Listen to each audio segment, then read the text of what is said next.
Ya, sahabat Mentari, bagaimana kabarnya hari ini? Terima kasih dan puji Tuhan kita boleh bersama-sama lagi ya, dalam sebuah episode masih bersama dengan Bapak Irjen Pol Dr. Andes Purnawirawan Yohanes Wahyu Salonto. Ya, pada saat ini kita akan membahas atau berbincang atau sharing mengenai tentang manajemen administrasi dan keuangan gereja. Begitu Pak Wahyu. Ya, terima kasih Pak Wahyu untuk waktunya. Jadi kita boleh bersama lagi. Selamat datang Mentari di Sahabat Mentari. Ya, kita boleh bersama-sama dengan ya boleh sedikit membahas tentang topik yang menarik di seputar ya boleh dikatakan di salah satu manajemen gereja. Ya, jadi bagaimana kita akan membahas topik yang sangat penting dan boleh dikatakan ini sangat relevan bagi banyak gereja tentunya, yaitu tentang manajemen, administrasi dan keuangan gereja. Nah, pada saat ini untuk membahas topik ini bahwa ya paling tidak kita bisa mengetahui yang baik itu bagaimana sih, walaupun kita sudah melakukannya, tapi mempunyai hal yang baik bagaimana dan nanti lebih ya boleh dikatakan lebih mengerti dan lebih paling tidak kita oh iya saat itu kita harus begitu dan sebagainya. Iya, moga silakan.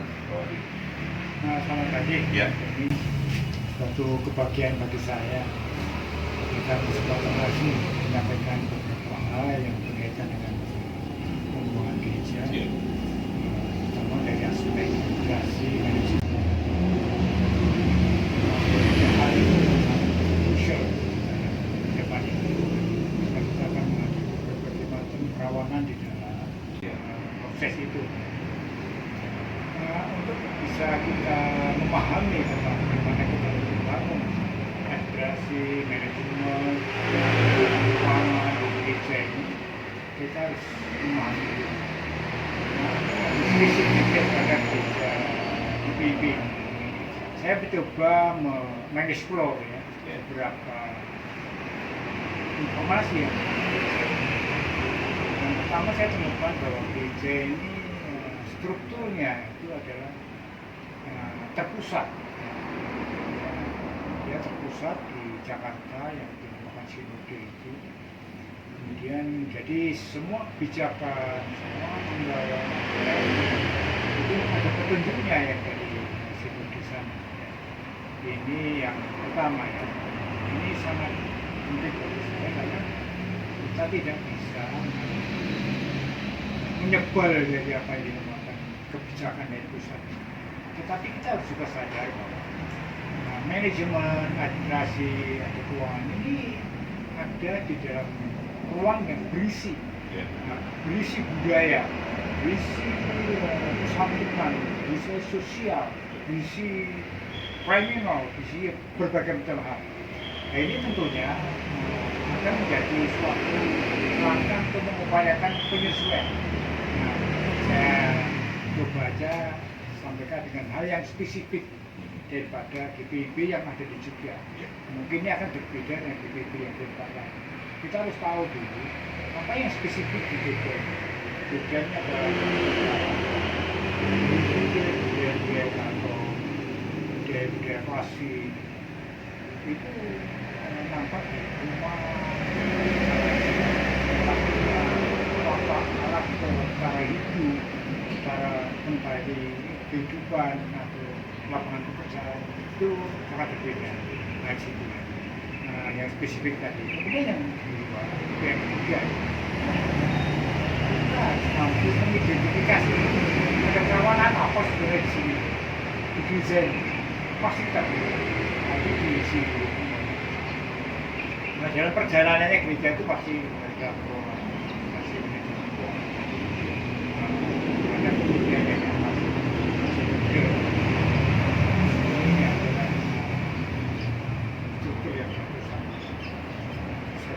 tadi harus ada yang efisiensi. Kemudian pasti ada kerawanan di sini. Ada beberapa hal yang saya monitor ya, ini perlu diuji juga benarnya. Karena bukan dari riset, betul, tapi dari sounding, dari saya pengamatan. Ada tren penurunan jemaat. Tren penurunan jemaat dari gereja ini. Yang tadinya penuh, sekarang sudah mulai susut. Kemudian komposisinya, Nah, komposisi gereja yang di GPIB sini banyak didominasi oleh kaum senior, kelompok senior. Biasa di atas 40-50 lah ya. Nah itu yang mendominasi kita. Nah, tentunya ini akan berpengaruh kepada bagaimana cara berpikirnya orang-orang ini. Nah, dengan berpikir karena orang-orang muda tadi, nah itu generasi. Itulah yang saya temukan yang awal ya tentang ini. Iya, itu menarik sekali ya, maksudnya untuk pengelolaan keuangan gereja khususnya ya Pak ya. Nah, boleh dikatakan apa sih tantangan yang penting ya, yang biasanya yang perlu dihadapi? Kan menyatakan kan tidak menghasilkan dulu. Sebenarnya tantangan apa sih? Sebetulnya masalah pengelolaan keuangan, kemudian manajemen keuangan, Iya. itu kan ada ilmunya ya. Tetapi ilmu yang knowledge ini ya, itu diterapkan pada suatu suasana mandala kalau posisinya saya, mandala yang berisi berbagai macam hal, termasuk di Jogja ini. Di Jogja kita tahu betul ada mandala apa ini, ada apa di Jogja ini. Yang saya lihat dan saya rasakan apa yang menjadi kebijakan di tingkat pusat itu lalu diterapkan di GPIB di sini tanpa dengan penyesuaian pada yang sifatnya spesifik tadi itu. Jadi yang tadi saya sampaikan ya ada Trawon, ini kan harusnya dibangun yang berbeda ya. Kalau kita berpikir keuangan yang ada di Jogja ini dan keuangan yang ada di Jakarta Selatan masih beda. Nah, kita harus menemukan ini dulu. Nah ini kita juga harus tahu bahwa tadi dengan tradisi, dengan kondisi masyarakatnya. Sini kan biasanya masyarakat orang Jogja ini kan suka menjadi istilahnya kalau dalam bahasa pergaulan ini kita kadang-kadang terkena pada suatu hambatan berkomunikasi, sungkan dan segala macam. Sedangkan di dalam pasal keuangan itu tidak boleh seperti itu. Pengeluaran keuangan harus terbuka, kemudian diaudit, mau menerima masukan, mau mengadaptasi. Itu sebetulnya antara beberapa hal yang bisa saya lihat itu. Kemudian dalam masalah yang sebetulnya dalam masalah sumber dana, tentu beda sumber dana yang ada di GPIB Jogja ini dengan sumber dana yang ada di Jakarta. Ini bisa lebih luas. Kalau kita mencari namanya sponsorship, mungkin ada mudah. Itu kita melihat dari bagaimana perputaran uang ada di Jogja ini. Itu yang harus diterangkan. Itu kalau di manajemen dinamakan kita harus paham apa sih itu. Kita harus sama bahwa ini pengalaman yang sudah kita harus sama. Ini memang A, B, C.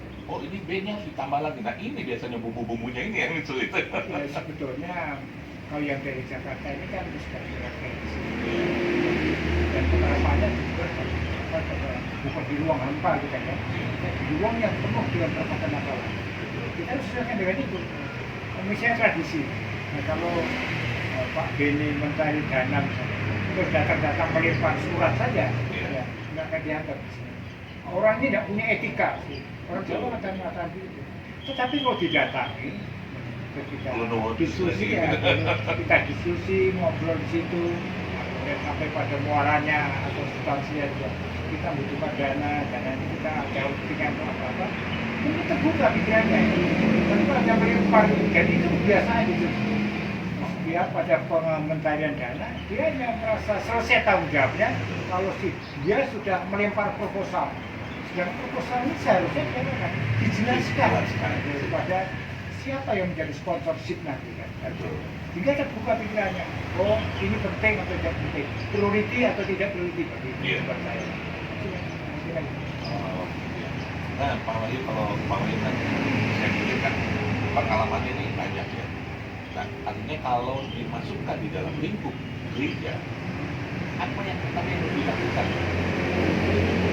Selain tadi yang kecil sampai Oh, ya. anggaran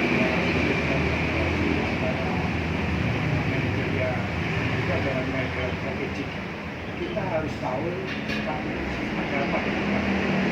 Setiap itu buat perjalanan roman kita di sini adalah kita tidak pernah atau tidak motor dengan kondisi. Nah kondisi depannya apa? Yang namanya motor atau mempengaruhi karena lingkungan strategik itu. Yang kemudian lingkungan strategik ada kan dalam skop yang kecil. Karena kondisi ekonomi buruk akan berpengaruh ke kita. Kita harus tahu itu.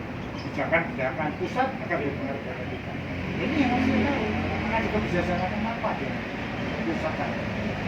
Kalau di media nanti namanya environmental scanning. Kita men-scanning lingkungannya.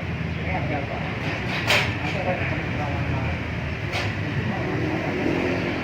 Hambatan. Apalagi kita jarang gelombang yang dikatakan gelombang era pupa. Di mana era pupa itu nampak sekali Pak. Di situ ada kelemahan dalam, bukan kelemahan sebetulnya saya anggap itu perubahan yang demikian cepat sehingga analis kita itu kadang-kadang tidak mampu prediksi yang cepat yang tadinya bisa sebulan diprediksi sekarang mungkin nggak mampu ya sebulan harus minggu depan baru dia tahu kecepatan perubahan yang ada di luar. Nah, ini namanya environmental scanning tadi. Kita harus tahu itu. Kemudian yang kedua, kita juga harus paham tentang kekuatan kita sendiri. Ada apa?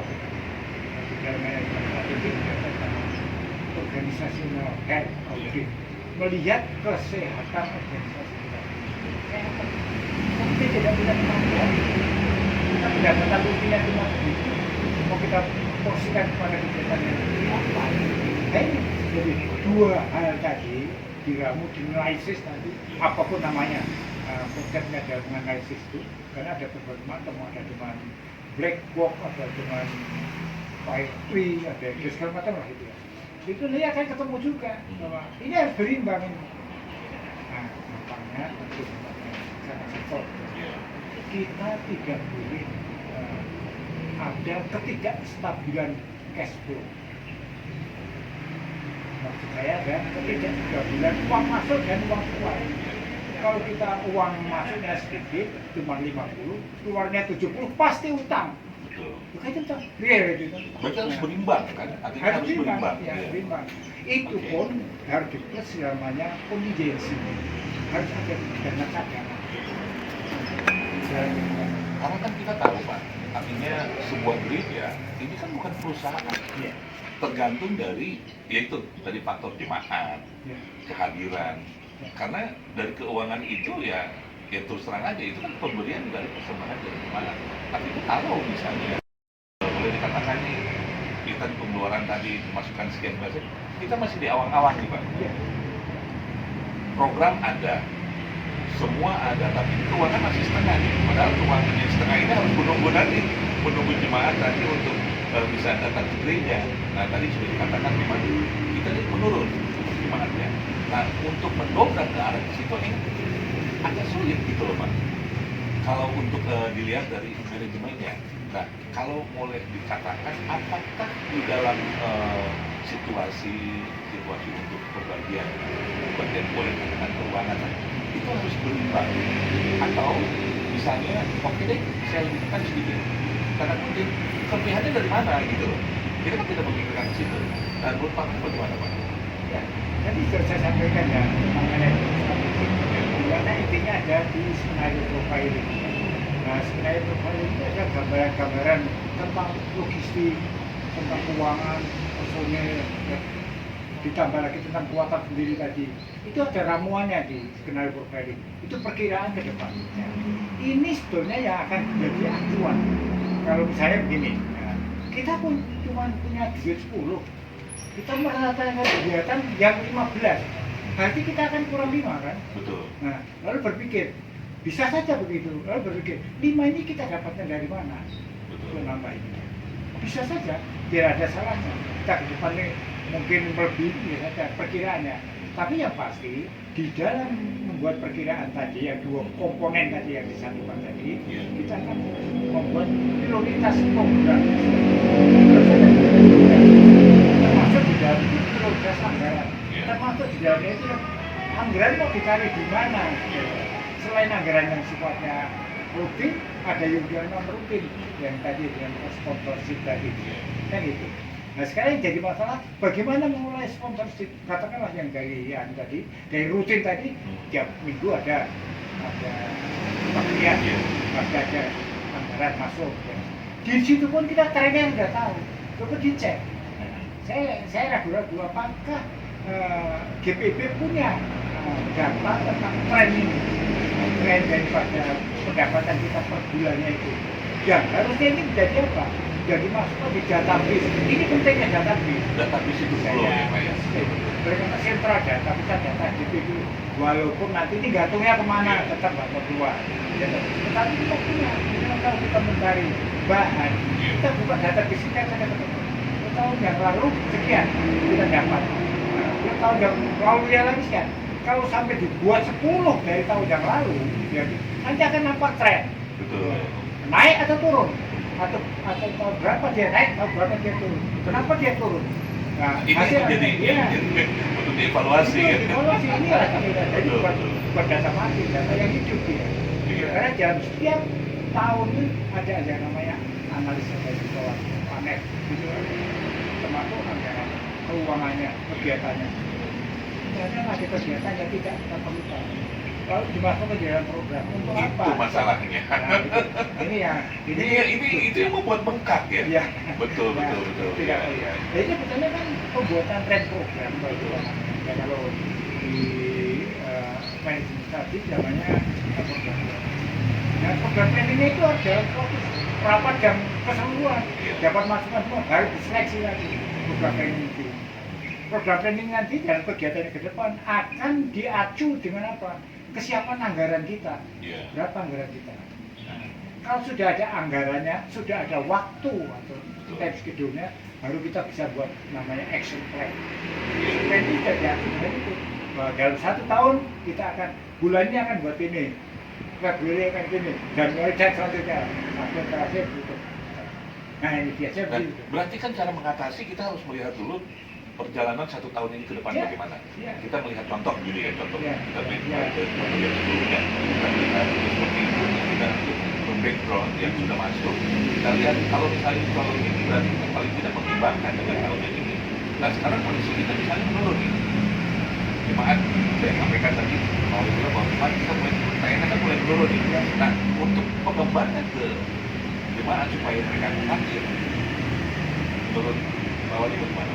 Apa mungkin kunjungan kah atau bagaimana? Ya kita tidak tergantung kita. Oleh karena ya dididik yang namanya kaum yang mampu membuat inovasi dan kreativitas.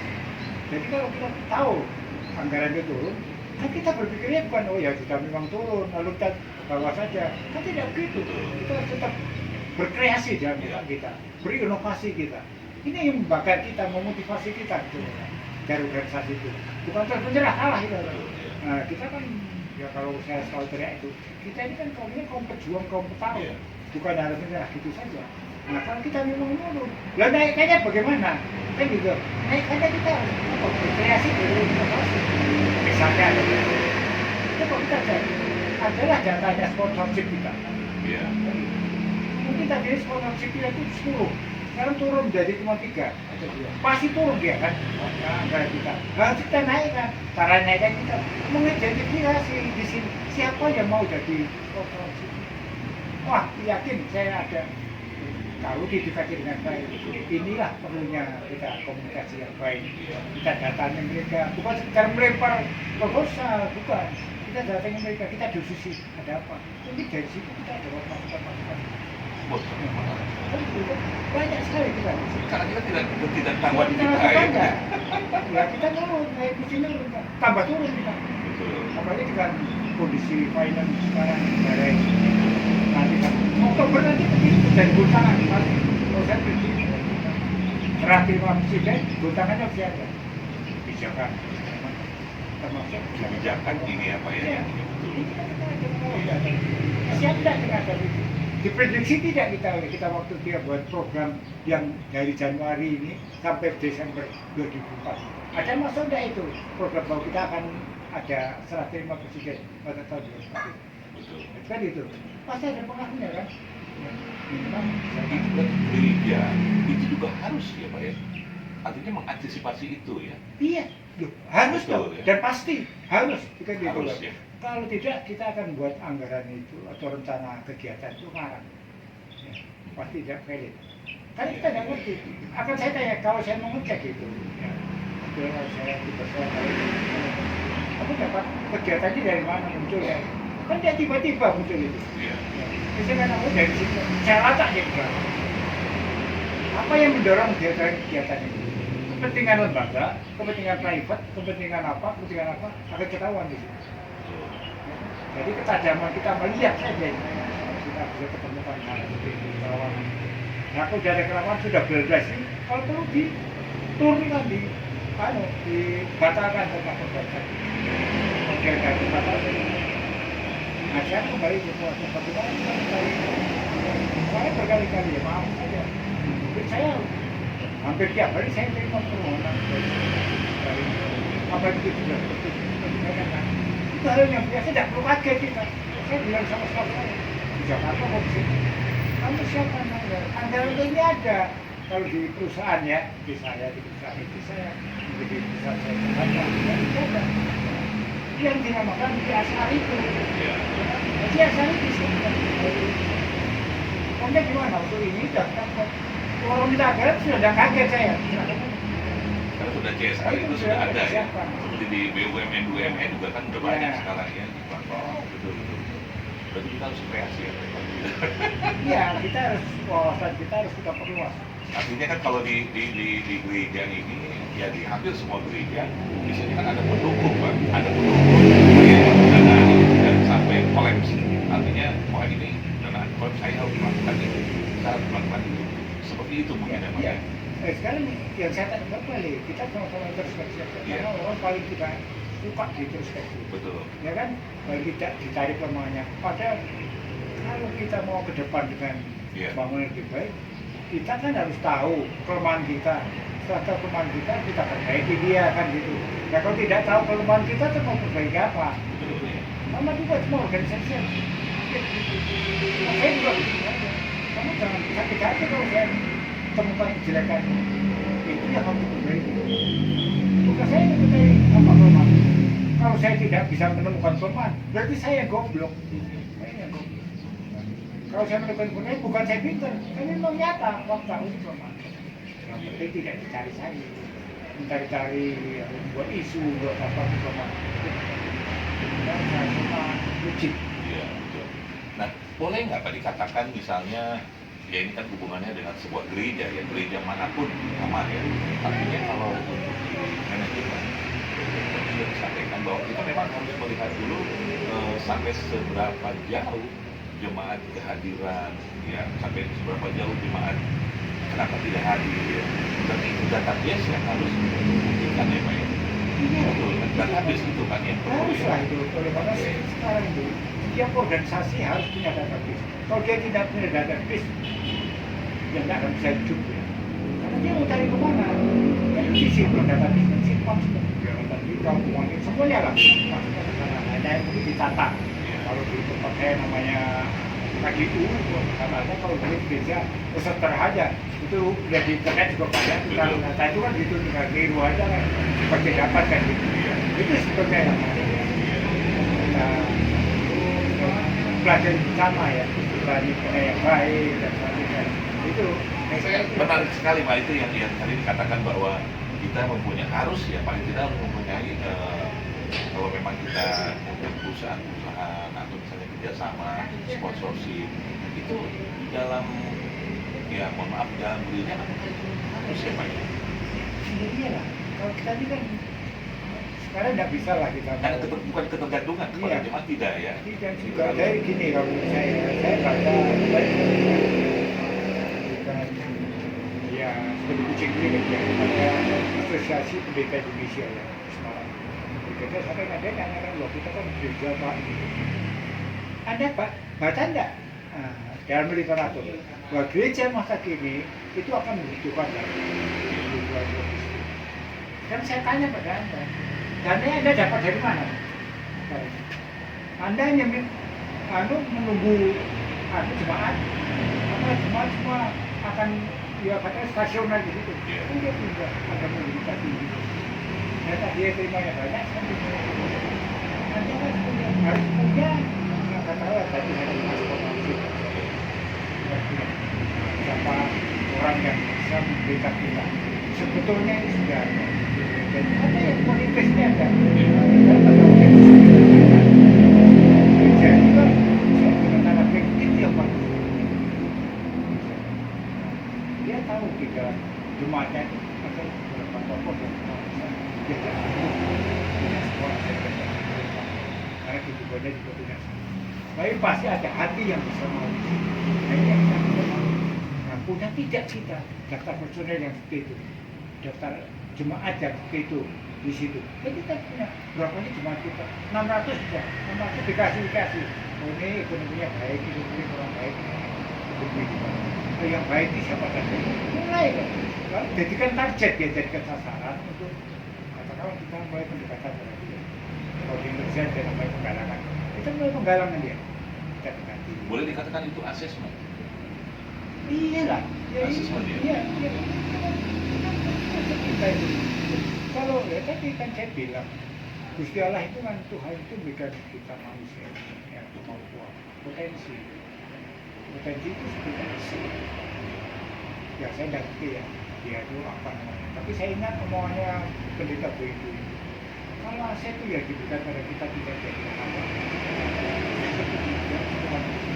pertama kita bangun saya dulu mau pergi terus dibagi hartanya itu 3 orang anak buah kan ada itu saya tidak ngerti gimana tapi saya dengar dari pendeta begitu saya pegang jadi kan ada yang dia diusahakan dia beruntung dia waktu kembali dia tadi dikasih 3 jadi 8 ini kan bagus bukan aset 3 jadi 8 sehingga dia apa kita terima kasih oleh yang tidur di rumah saya boleh gunakan mesin kan ada Iya, itu betul. itu kan itu Betul. Iya, sangat menarik Pak untuk pertemuan ini yang sudah diambil sebagai juga ya. Artinya ya boleh dikatakan ini yang harus kita lakukan ya tips-tips yang kita lakukan supaya jemaat kita masih terus bertumbuh bukan terus bertumbuh ke bawah ya harus tumbuh ke atas dan bagaimana caranya tugas kita semua ya semoga nanti menjadi bagian juga di dalam ya artinya struktur yang ada di dalam gereja supaya bisa mengetahui juga keberadaan kita seperti apa yang Pak Wahyu sampaikan. Nah boleh dong dari Pak Wahyu ini memiliki tips ya untuk praktek yang terbaik artinya bisa diterapkan di gereja untuk mengatasi tantangan seperti ini apa kira-kira? satu artinya katekisme itu yang penting. Jadi katekisme ini kita tidak dokumenkan berbagai macam hal. Itu satu dalam itu. Kemudian kita mengklasifikasi jemaat. Nah, ada yang isinya kelas orangnya ini orang yang kemampuan bagus pun nanti dibagi-bagi. Siapa yang bagus tapi ya katakanlah karakternya memang bisa mendukung. Ada bagus juga macam-macam itu. Ada yang menengah, ada yang di bawah. Di bawah seperti kita satu, yang di atasnya harus satu yang di bawah. Kalau gampangnya kita aja. Nah ini kan ini yang kita harus kita mainkan di masalah-masalah ini ya. Nah, setelah itu baru kita berpikir juga. Setelah internal kita tertibkan, baru kita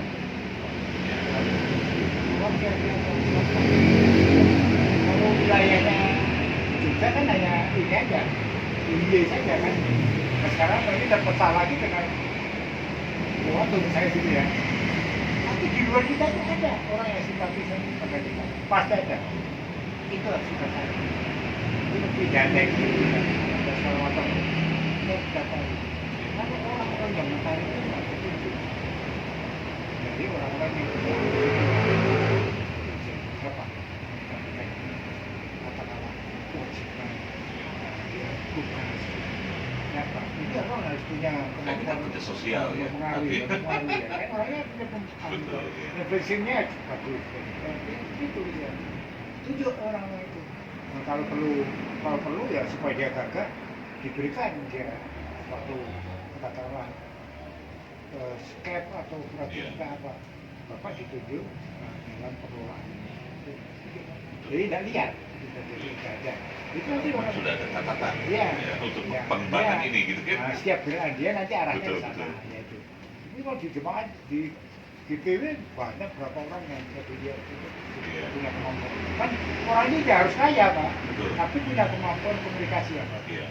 Kemudian punya jaringan yang baik, yang kenalan di mana-mana, dia itu yang dicari. Iya.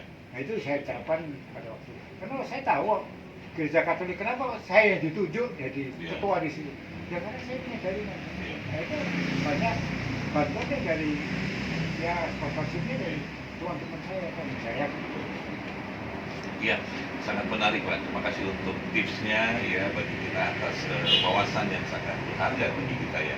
Nah Pak Wahyu, sebelum kita akhiri ya, mungkin adakah pesan terakhir atau saran ya yang paling tidak untuk pendengar atau sahabat petani ya yang mungkin bisa terlibat di dalam pengelolaan aplikasi dan keuangan gereja? Kira-kira sarannya apa? Kita kembali kepada gereja PBB itu kan mempunyai yang dinamakan organisasi dibentuk pasti ada organisasi untuk Iya. membawa semua jemaat ini menuju ke tujuannya kan dibentuknya gereja, dibentuknya organisasi gereja itu kan untuk capai tujuannya Iya. terrumuskan dulu. Nah sekarang begini, nah, salah satu yang bisa membuat suatu budaya organisasi itu baik, satu itu GP Iya. yang seorang pemimpinnya. Nah, pemimpinnya harus punya jadikan contoh Iya. dan didikan. Kedua dia mampu membangun komitmen. Dia membangun komitmen. Nah, jadi dua hal ini akan menimbulkan apa ya namanya soliditas. Nah, jadi organisasi ini solid. Nah, kalau organisasi tidak solid, Kerjasama yang nah, baik, iya Pak, ya, kerjasama gitu yang ya. baik, dan tidak fokus, ya itu akan sulit kita bangun. Kan karena kalau dia tarikan dalam satu kita tarik itu dia akan menjadi kekuatan yang kuat. Kayak satu ini di satu tidak ada apa-apanya, tapi diikat dia bisa nyatu. Itu betulnya ini ya yang esensial untuk organisasi. Itu dibangun harus itu komunikasi yang baik, elitnya di Jawa pasti ada elitnya. Jangan orang yang di pojok itu tuh ditinggal pergi. Betul. Pojok itu bisa ditarik. Dia pasti punya talenta, ingat itu semuanya. Itu Injil. Setuju itu, Pak. Itu. Iya. Orang di pojok-pojok biasanya nggak mampunya, dia punya kemampuan yang disembunyikan. Kalau saya jadi orang yang suka curiga, saya bilang, Oh gitu. kamu kok bisa? Seorang intelijen kan begitu Pak. Oh ini harus bisa dulu. Ya kayak apa ya? Ya saya juga dengan anggota saya. Iya. Anggota saya pojok tak tarik dia. Oh gitu ya. Saya tanya, saya pro dia. Iya. Kemampuan saya sebagai leader itu bisa membangkitkan semangat dia. Betul, kan? iya. Kita jatuh. Orang yang tadinya tidak punya arti, jadi punya arti kok. Oh, begitu. Kamu ini begitu ya. Tak tugasi kamu gini. Berangkat dia Oke. Tanpa- Menarik sekali Pak. reservo istilah itu. Berangkat.